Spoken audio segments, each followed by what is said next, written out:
In this video, let us talk about the History Palette.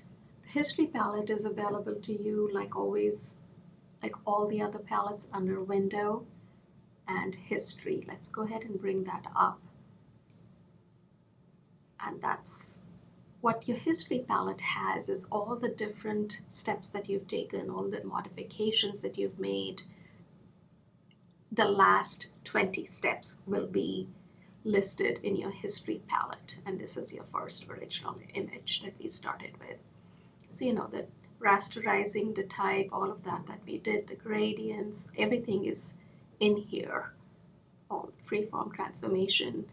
What I can do is, if I wanted to go back, I can always go back within this History Palette itself, go back to a previous version, or of course we can do the Command Z and go back to previous version, or we can go under Edit and step backward. This is a handy dandy way to have all your history there. Know that it is only going to have your last 20 steps. That's not a lot. What you can do is every so often, so you've been working for 20 minutes, half hour, come back to your History Palette and take a snapshot. While you're here, take a snapshot. What this does is, this is a snapshot up until this point.